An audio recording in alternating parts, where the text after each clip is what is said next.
If you're just moving out on your own or you're beginning over again and building a household, starting a spice cabinet can be a little bit overwhelming. So this video is going to show you the basic spices that you need starting out so that you can save some money and what kind of things you need to prioritize in order to build a spice cabinet that you can season the widest variety of foods. So keep in mind as we're shopping that we're dividing this list into things that you're going to start out with buying versus the things that you can wait a little while to buy based on the fact that you might not be using those as often and that they might not add a ton of flavor to your food. They're just nice to have. And keep in mind that this list is fully adjustable based on what your personal preferences are. We're also going to be dividing these things into 4 different categories. The first category is going to be basics. And these are pretty foundational spices that are going to be things that add a lot of flavor to your foods. The second category is going to be baking, and these are things that generally have a sweeter profile and things that you're going to use in your baking recipes. Then we have your blends, and these are going to be things that are combinations of other spices, so things that you might be able to put together from your basic spices, so you could wait on these a little while to buy them. And then your final category is going to be bouillon, which is not a spice, but it's a great thing to have around just to add a little bit of extra flavor to things like gravies and sauces. It's also a really great thing to have around to replace things like chicken broth and stocks if you don't have a lot of money available or time available to make those things. So it's going to be helpful for this video to understand the difference between herbs and spices. So to begin with, the definition of herbs, or basically the best description for food reasons, is that herbs are usually leaves or plants that are used to flavor foods. And typically these are going to be things that are crushed and not ground. These are also things that you can typically find fresh versions of, but if you're using a dried version, you're just going to use less of it. But I like to have the dried versions around just because the fresh versions tend to be more expensive. So herbs and the dried versions are a great option if it's a little bit harder for you to get your hands on the fresh versions. Spices, on the other hand, are usually seeds or the hard parts of plants like bark that are sold either in ground form or in whole form. And it's important to keep in mind that if you're using the whole form, that you either need to have a grinder or that you're just already using the whole form as it is. A blend is going to be a combination of spices, herbs, and or salt. A lot of times the main component of a blend is going to be salt. So if you have the option of getting a salt-free version and it's the same price, always get the salt-free version because salt is super cheap and you're going to save a lot of money by buying the salt-free version because you can add that in yourself. It's also a great option to buy the salt-free version if you're trying to watch your sodium as well. Blends are a great way to save time because you're not having to measure out a bunch of different individual spices, and you can get the flavor profile you want with the right balance without having to take a lot of time. So we're going to start out with some basics. So these are the things that you're always going to want to have in your cabinet, and we're going to divide these into 2 categories. The first category is going to be things that you want to get from the get-go, things that you want to buy if you're starting out a house and you want to make sure you have on hand, and the second is going to be the things that you buy later. First thing you want to get offhand is going to be salt, and this is regular iodized salt you can buy in a carton. After that, you want to have some sort of kosher salt or sea salt, and then you want to have some form of black pepper. This can be in a grinder, this can be peppercorns, this can be in whatever form that works for you, but you always want to make sure that you have some black pepper available. These are your basic spices that are the cornerstone of everything. And in everything I cook, regardless of what I'm making, you're going to want to have salt and pepper in there. And so having a good quality salt and pepper is a good thing. After that, you're going to want to have garlic powder, and I tend to want to get granulated garlic because that doesn't absorb moisture as much as garlic powder. But garlic powder is going to give you a good base, and it has a different flavor profile than fresh garlic, and so I add that in addition to fresh garlic to give it a little bit more of a punch in the recipe. Additionally, you always want to have some onion powder as well. So that goes in almost all of my savory recipes as well, just to add a little bit of a flavor profile that makes it taste just a little bit richer. Additionally, you want to have some paprika, and that's going to give you just a little bit of heat in recipes to add a depth to the spice that black pepper adds as well. And paprika is going to give you a different type of heat that the black pepper has, and it just adds a little bit of color to dishes, and it's in a lot of recipes, so it's just one of those cornerstone spices that you can have. It's not expensive. Go ahead and get some. After that, you're going to go into some of your different types of spices. Basil is in a ton of Italian recipes, so you're always going to want to have that. You can grow this in your backyard, but it's always a good idea to have some dried around just to throw into recipes as needed. You're always going to want to have some crushed red pepper or some red pepper flakes, and those are going to be great to add into things just to add a little bit of a spicy punch into things. Oregano is a good option as well. It's in a lot of Greek recipes. It adds into pizza sauces and things like that.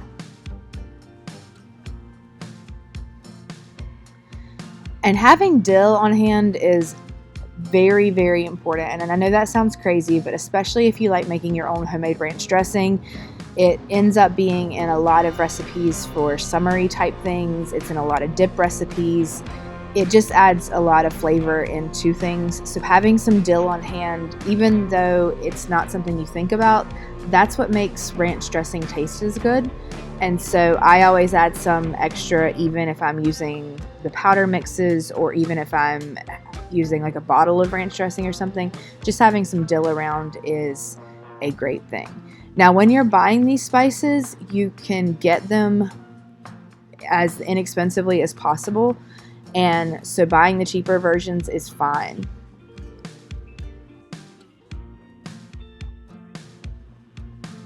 You also want to get some parsley, and these things are the things that you can wait to buy. Parsley doesn't have a ton of flavor, but it's in a lot of recipes, so you don't absolutely have to have this, and if you left it out, it's not the end of the world. Rosemary has a great flavor profile for things like chicken. I prefer ground rosemary to the little sticky rosemary because it just absorbs into things better. Cumin is a great option if you make a lot of Mexican food or chilies. It has a smoky flavor to it. But if you don't like cumin, smoked paprika is a great option to add a smoky flavor without having the kind of muddy flavor that cumin has. And also some people have sensitivities to cumin, and so smoked paprika can give you that flavor without having that flavor profile. Also, since we're getting into some of the more international spices, I wanted to mention that one of the best places to get spices is in the international aisle. You will pay less for them, and a lot of times they're better quality because those spices get purchased more often than the ones in the regular spice aisle. So buy your spices in the international aisle, you will pay less and they will be higher quality.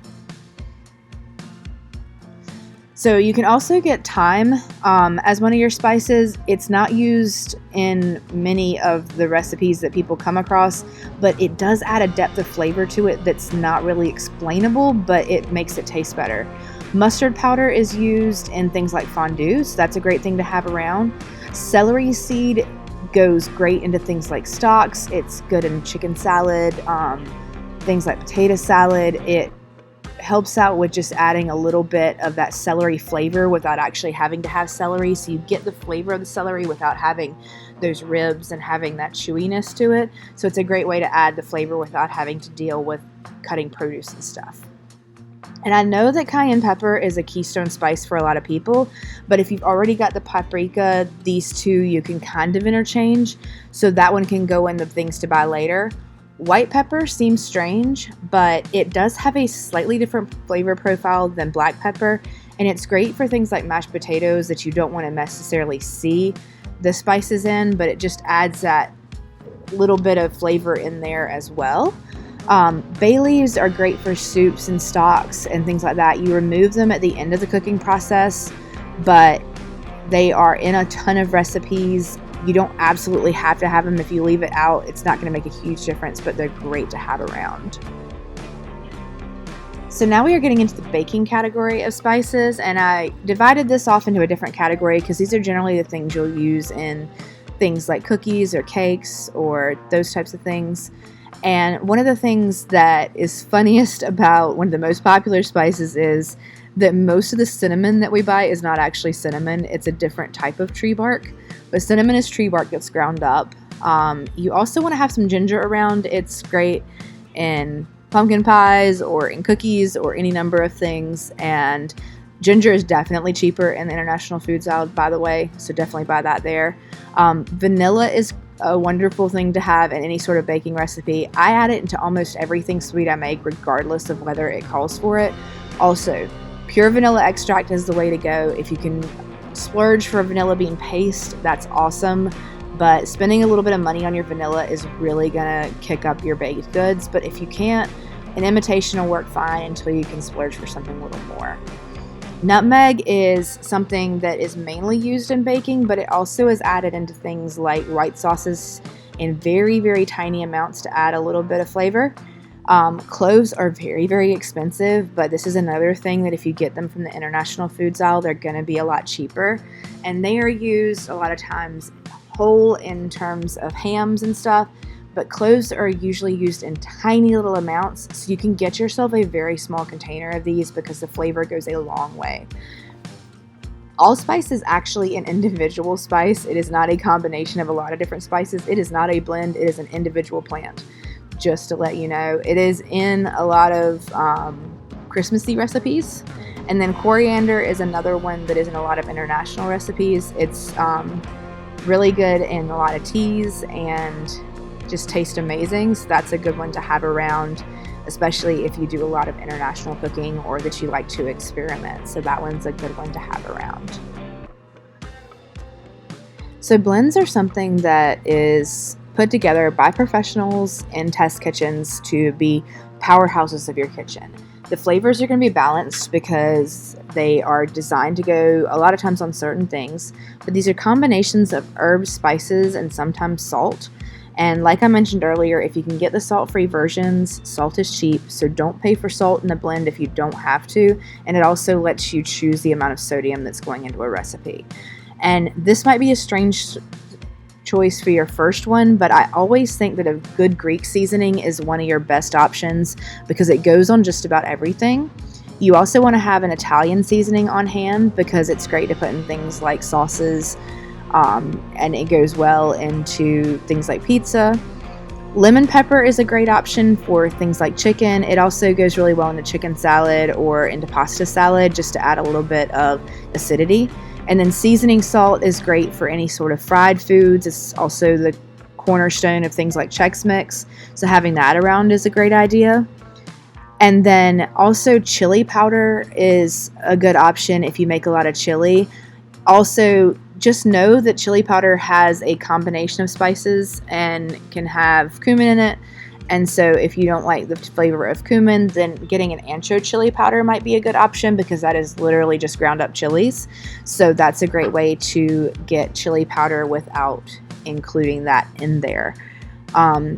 Any of these different blends, a lot of people have specific preferences when it comes to what brands and stuff they get. So just play around with them and figure out which ones that you want and maybe buy small bottles to begin with. But some other ones you want to get after you build your main stuff is a good steak seasoning. Typically a Montreal steak seasoning is a great thing. It has nice and peppery on top of steaks. A poultry seasoning, these go on sale around the holiday time, around Thanksgiving. It has a lot of sage in it and is really good in stuffings and dressings. A good Cajun seasoning is a great idea. It's like something like Tony Chachere's or something like that is a good thing to have around the house. And finally, a curry powder, if that's something that your family enjoys. Find one that has a good flavor profile that your family likes. You can also buy curry powders in different packets based on the different types of curries that are available. So those you can buy in smaller amounts based on the specific dishes that you would like. And a lot of these are an option. Also, everything bagel seasoning is good on a ton of different things. If you sprinkle that on some cream cheese and put it on crackers, it is amazing. And it's a really good all-around seasoning for a bunch of different stuff. So bouillon is one of the biggest tricks in my kitchen and in a lot of culinary kitchens. And bouillon and or chicken or beef base is a great way to add in that chicken or beef or vegetable flavor without having to make a stock or making a full broth. And it's basically a powdered or cubed or paste version of a stock or a broth. And I prefer the powdered version just because it's a little bit easier to add it in. We use the sodium-free version at our house, but in any recipe for a soup or for a gravy or anything that calls for water, if you just add a little bit of bouillon to it, it's going to add a level of flavor or depth of flavor that is just going to bring things up to the next level. And that's part of the reason why things that you get in restaurants just tend to taste a little bit better, is that at every level of cooking, they're adding in these little tricks and tips of making sure that at every step there's just a little bit more flavor added in. So that's something that will help you along the way. And you can buy chicken bouillon, you can buy beef, you can buy vegetable, you can even buy chicken that has tomato added into it. And the International Foods Aisle is a great place to get this as well. There also is ham bouillon. They also have paste versions, so it's called chicken base or beef base or ham base, and those work really well to dissolve into foods. And so those are all great ways to add a little bit of that stock flavor in without having to make all the effort of boiling things or cooking things for a long period of time. Spices can be one of the most expensive things in your kitchen, and you'll hear from a lot of cooks and chefs that you should spend a lot of money on your spices to get the best flavor profile, and that by spending money that you're going to get the most incredible flavors. But to that, I will say that you don't necessarily have to do that to start out with. Start with the basic things, start with the least expensive, and then build up.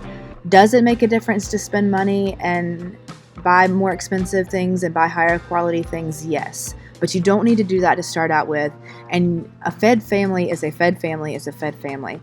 If you are buying things to make your food taste better for your family, you're doing an incredible thing, and that is awesome. Also, shop in that International Foods aisle. Remember that a lot of times those spices get used more often, and so those spices are going to be the ones that are fresher. Fresher spices actually do taste better. They lose their flavor over time, so if you have the areas that have more turnover, then you're going to have spices that taste better. The other thing is that the spices are less expensive in the International Foods aisle. So if you're shopping for spices, start there and then go to the spice aisle before you start to buy things. Also, if you're cooking, smell your spices and blends before adding them in. That way you kind of know what direction you're going in with those foods, because part of your taste profile is smell. So part of the things that you're tasting is the way that they smell. And so that way you kind of know what these final things are going to taste like. And the biggest thing when it comes to adding spices is have fun. Most recipes are pretty carefully formulated, but when it comes to spices, you can add in spices, take them away, change them up without having a huge impact on the actual science of the recipe. So you can actually play with the spices in most recipes and not have a huge impact.